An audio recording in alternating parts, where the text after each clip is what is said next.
Assalamu alaikum students, welcome again to my channel, The Lessons of Literature. Today we are going to discuss a short story that is The Voice written by Victor Soren Pritchett.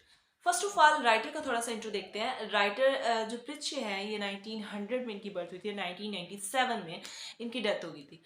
And he was a British writer, literary critic and best known for his short stories. Short stories के लिए बहुत ज़्यादा famous थे ये.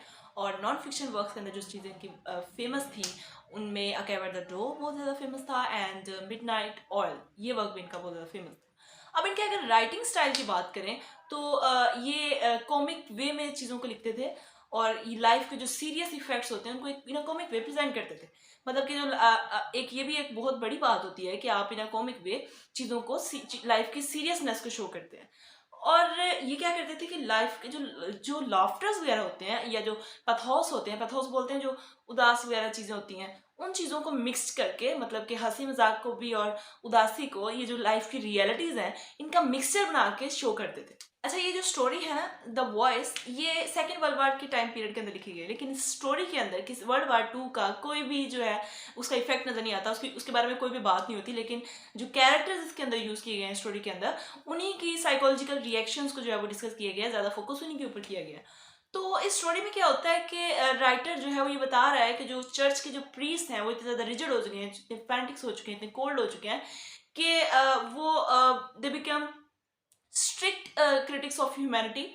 और वो ये believe, उनको ये ऐसा लग रहा है कि हम लोग जो है, हम लोग उन चंद लोगों में से हैं जिसे गॉड ने जो है वो चूज किया हुआ है और हम मॉरली परफेक्ट हैं और स्पिरिचुअली सुपीरियर हैं than other creatures of the God.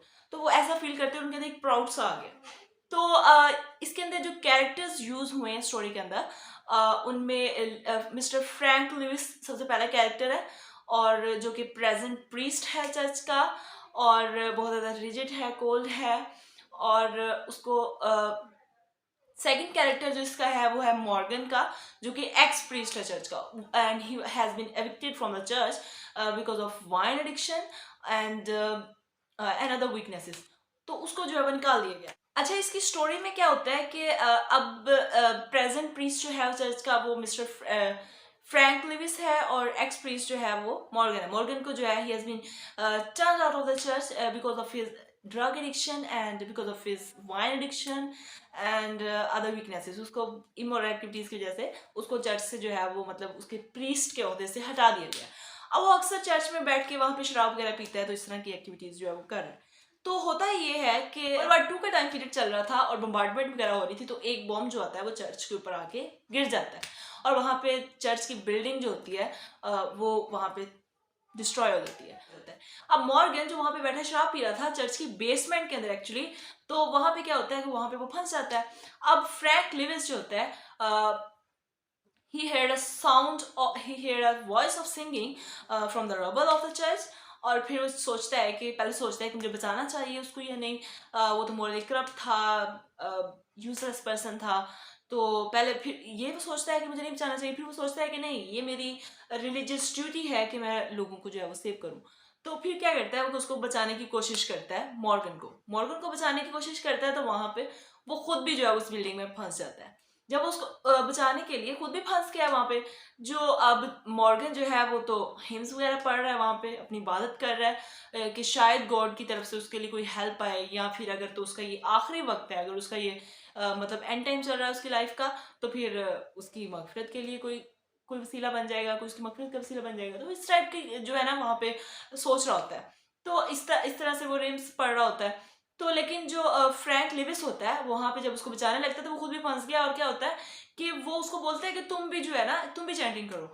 लेकिन लिविस बोलता है कि नहीं, पहले सोचता है कि नहीं, मुझे नहीं. वो बहुत प्राउड था, वो रिजिड था, वो कोल्ड था. तो फिर वो फिर थोड़ी देर बाद क्या होता है कि होता ये है कि वो दोनों मिलकर जो है वो हाइम्स जो होती हैं वो पढ़ना शुरू कर देते हैं. अब क्या होता है कि लोगों को उनकी आवाज़ सुनती है, तो लोग जो हैं जब उनकी आवाज़ सुनते हैं, बहुत अच्छा वो लोग सिंगिंग कर रहे होते हैं और हिम्स पढ़ रहे होते हैं, तो लोग जो है वो उनको वहाँ से, उस रबल से जो है वहाँ से निकाल लेते हैं और दोनों बच जाते हैं. तो यहाँ पे एक्चुअली स्टोरी तो ख़त्म हो गई. इसमें ये बताया गया था कि moral conveyed through the story is that forget, forgive, and accept people as they are with all the witches and voices. कि हमें फॉरगिव करना चाहिए, लोगों को माफ़ कर देना चाहिए, भूल जाना चाहिए उनकी गलतियों को, और उनको एक्सेप्ट करना चाहिए जिस तरह से वो हैं, क्योंकि इंसानों में बुराइयां भी होती हैं, अच्छाइयाँ भी होती हैं। ये एक स्टोरी के अलावा अगर हम देखें तो हर इंसान जो है वो परफेक्ट नहीं होता, उसमें अच्छाइयाँ भी होती हैं, बुराइयां भी होती हैं। तो अगर आप उनकी बुरी चीज़ों को जो है वो बुराइयों को अगर साइड पे रखें, अगर आप उनकी अच्छाइयों को देखेंगे, उस पर ज़्यादा फोकस करेंगे, तो लाइफ जो है वो बहुत बेस्ट वे में गुजर सकती है। तो ये अब हमारी स्टोरी जो है वो यहाँ पे खत्म होगी। स्टार्ट टॉपिक जो है हमारा क्लियर हो गया है। उम्मीद है आपको पसंद आया होगा, समझ में भी आ गया होगा। कमेंट्स में मुझे जरूर बताया करें, और सब्सक्राइब अगर आपने मेरे चैनल को भी नहीं किया तो मेरे चैनल को सब्सक्राइब भी कर दें। दुआओं में याद रखिएगा।